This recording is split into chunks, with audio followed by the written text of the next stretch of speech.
নমস্কার বন্ধুরা, সুতৃষ্ণাস ফ্যামিলি কিচেনে আপনাদের সবাইকে স্বাগতম। আমার আজকের রেসিপিটি যদি আপনাদের ভালো লেগে থাকে তাহলে অবশ্যই একটা লাইক করে দেবেন, কমেন্ট করে জানাবেন। আর যদি চ্যানেলে নতুন বন্ধু হয়ে থাকেন তাহলে প্লিজ চ্যানেলটি সাবস্ক্রাইব করে পাশে থেকে যাবেন। আমার আজকের রেসিপিটি হলো মশালেদার চিকেন কষা। এই মশালেদার চিকেন কষা দিয়ে আপনারা রুটি, লুচি, পরোটা, নান, ফ্রাইড রাইস, পোলাও, এমনকি সাদা ভাত, এই সমস্ত কিছুই কিন্তু আপনারা দারুণ খাবেন। তাহলে বন্ধুরা চলুন আর বেশি দেরি না করে এই লোভনীয় রেসিপিটি ঝটপট বানিয়ে ফেলি। তার জন্য আমি এখানে যা যা নিয়েছি সেটা আমি আপনাদের একটু বলে নিই। নিয়েছি এখানে 20 থেকে 22 কোয়ার মতো রসুন, নিয়েছি আলু, সাথে নিয়েছি 2টো মিডিয়াম সাইজের টমেটো, 2টো মিডিয়াম সাইজের পেঁয়াজ কুচি, নিয়েছি অল্প একটু আদা, আর নিয়েছি 6টা কাঁচা লঙ্কা। এখানে আমি নিয়েছি 750 গ্রাম চিকেনের আমি এখানে লেগ পিসটাই নিয়েছি, ভালোভাবে ধুয়ে পরিষ্কার করে নিয়েছি। এবার আমি চিকেনটাকে একটু ম্যারিনেট করে নেব। প্রথমেই আমি দিয়ে দিলাম 2 চামচের মতো সর্ষের তেল, হাফ চামচের একটু বেশি কাশ্মীরি লঙ্কার গুঁড়ো, হাফ চামচের মতো হলুদ, আর দিলাম ছোট চামচের 1 চামচের মতো নুন। এবার খুব ভালো করে হাত দিয়ে মেখে নেব।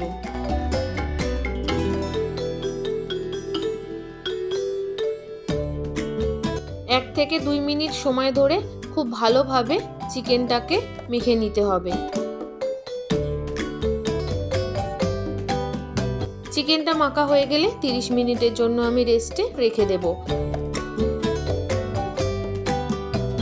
আমি কিন্তু এখানে পেঁয়াজ, আদা, রসুন, কাঁচা লঙ্কা এগুলো সমস্ত কিছু শিলনোড়ায় বেটে নিয়েছি।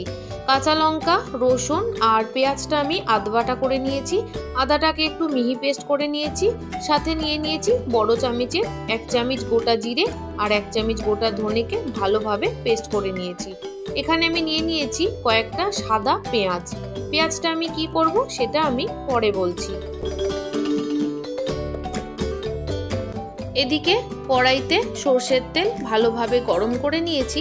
তারপর আমি আলুগুলো দিয়ে প্রথমে গ্যাসের ফ্লেমটা বাড়িয়ে দিয়ে 3 থেকে 4 মিনিট ভেজে নেব।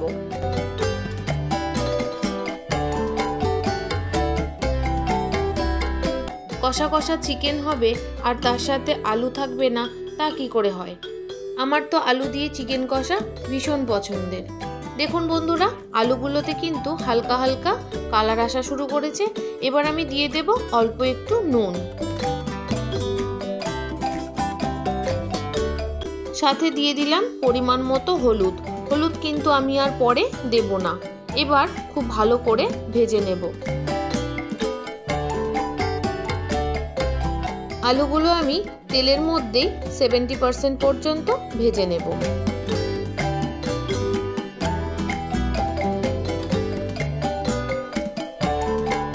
আমরা অনেকেই চিকেন কষায় আলু ভীষণ পছন্দ করি, আবার অনেকে পছন্দ করেন না।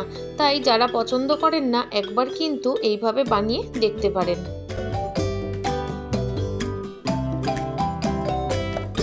আলুগুলো একদম লাল লাল ভাজা হয়ে গেছে। এবার আমি তেল থেকে ছেঁকে তুলে নিলাম। এবার ওই তেলের মধ্যেই ফোড়ন দিয়ে দিলাম 3টে তেজপাতা, সাথে আমি দিয়ে দেব হাফ চামচের মতো চিনি। এই চিনিটা দেওয়ার কারণে চিকেন কষার কালারটা কিন্তু দুর্দান্ত আসবে।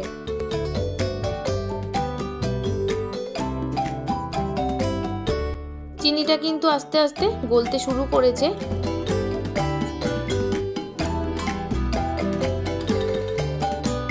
চিনিগুলো ভালোভাবে গলে যাওয়ার পর যখন তেলের মধ্যে ফুটে ওপর দিকে ভেসে উঠবে, সেই টাইমেই কিন্তু ভালোভাবে নাড়াচাড়া করে নিয়ে গ্যাসের ফ্লেমটা কমিয়ে দেওয়ার সাথে সাথেই কিন্তু আমি রসুনগুলো দিয়ে দেব। প্রথমেই আমি কিন্তু রসুনটা দিচ্ছি।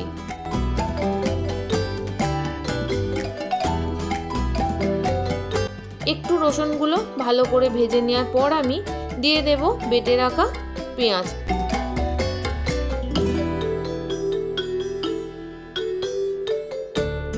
পেঁয়াজটা দেওয়া হয়ে গেছে, এবার একটু ভালো করে ভেজে নেব।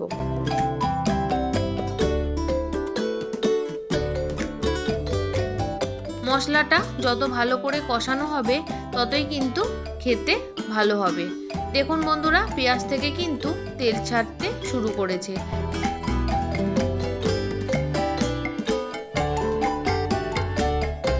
পেঁয়াজটা খুব ভালো মতো ভাজা হয়ে গিয়ে রংটা একদম চেঞ্জ হয়ে গেছে। এবার আমি দিয়ে দিলাম কাঁচা লঙ্কা, সাথে দিয়ে দেব আদা বাটা আর দিয়ে দেব ধনে জিরের বাটা। এবার সমস্ত মশলাকে খুব ভালোভাবে মিশিয়ে নেব।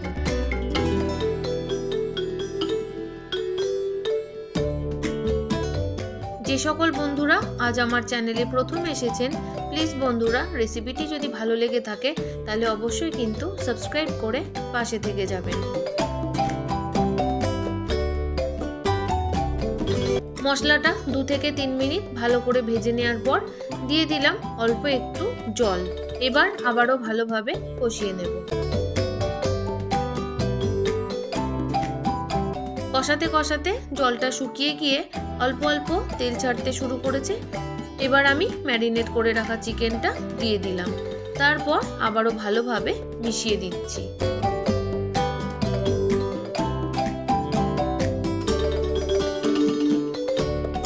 যে সকল বন্ধুরা প্রত্যেক দিন ধৈর্য ধরে আমার ভিডিও সম্পূর্ণভাবে দেখেন তাদের সবাইকে জানাই অনেক অনেক ধন্যবাদ, সাথে অনেক অনেক ভালোবাসা।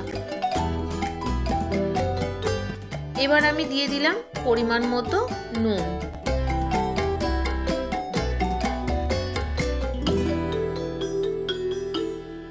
নুনটা দেওয়ার পর একটু ভালো করে মিশিয়ে দেব।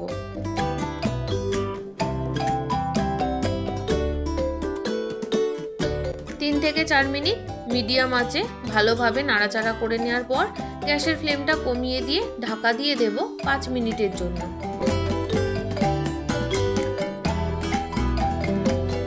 5 মিনিট পর ঢাকনা খুলে দেখাবো যে অল্প অল্প জল বেরোতে শুরু করেছে। এবার আমি আবার একটু নাড়াচাড়া করে নিচ্ছি। বন্ধুরা, রেসিপিটি যদি আপনাদের ভালো লেগে থাকে তাহলে অবশ্যই কিন্তু একটা লাইক করে দেবেন আর একটা ছোট্ট কমেন্টের মাধ্যমে জানিয়ে দেবেন যে আপনাদের রেসিপিটি কেমন লাগলো। বেশ খানিকক্ষণ কষিয়ে নেওয়ার পর এবার আমি দিয়ে দেব আগে থেকে ভেজে রাখা আলু আর কেটে রাখা টমেটো। এবার খুব ভালোভাবে মিশিয়ে দেব।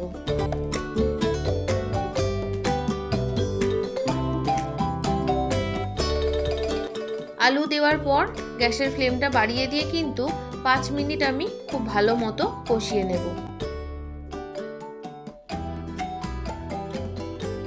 বন্ধুরা, আমি কিন্তু এখানে ওই যে অল্প একটু মশলা ধোয়া জলই ব্যবহার করেছিলাম।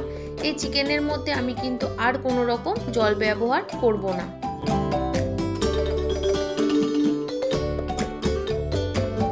এবার আমি দিয়ে দিচ্ছি কিছুটা কুচিয়ে রাখা ধনেপাতা। ধনেপাতাটা দেওয়ার পর আমি আবারও ভালোভাবে কষাতে থাকবো।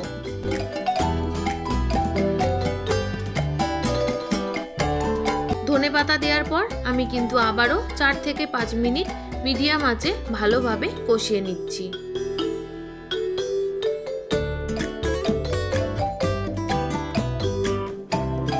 ধনেপাতা দেওয়ার পর খুব সুন্দরভাবে আমার চিকেনটা কষিয়ে নেওয়া হয়ে গেছে। এবার গ্যাসের ফ্লেমটা একদম কমিয়ে দিয়ে ঢাকা দিয়ে দেব 20 মিনিটের জন্য। 20 মিনিট পর ঢাকনা খুলে দেখালাম যে কতটা পরিমাণ জল বেরোতে শুরু করেছে, সাথে তেলটা তো ছেড়েই দিয়েছে। চিকেন আলু সমস্তই কিন্তু ভালো মতো সেদ্ধ হয়ে গেছে। সব শেষে আমি এখানে দিয়ে দেব গরম মশলা। এখানে আছে শুধুমাত্র দারচিনি বাটা, আর কোনো কিছু নেই। অল্প একটু গরম মশলা ধোয়া জলও দিয়ে দিলাম। তারপর ভালোভাবে মিশিয়ে নেব।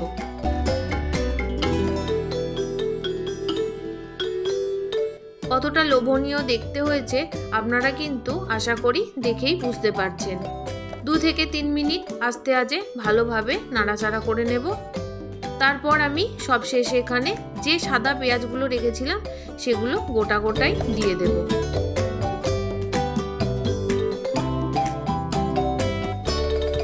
পেঁয়াজগুলো দেওয়ার পর গ্যাসের ফ্লেমটা কমিয়ে দিয়ে আমি 4 মিনিটের মতো চিকেনটা রান্না করে নেব।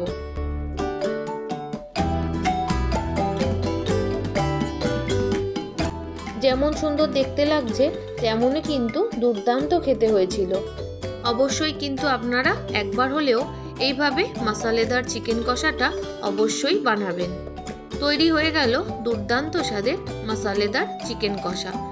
রেসিপিটি ভালো লাগলে অবশ্যই একটা লাইক করবেন, একটা ছোট্ট কমেন্ট করে জানাবেন, আর যদি খুব ভালো লেগে থাকে তাহলে অন্য বন্ধুদের সাথে শেয়ার করে দেবেন। আমার সাথে এতক্ষণ ধৈর্য ধরে জুড়ে থাকার জন্য আপনাদের সবাইকে অনেক অনেক ধন্যবাদ। আপনারা সবাই ভালো থাকবেন, সুস্থ থাকবেন।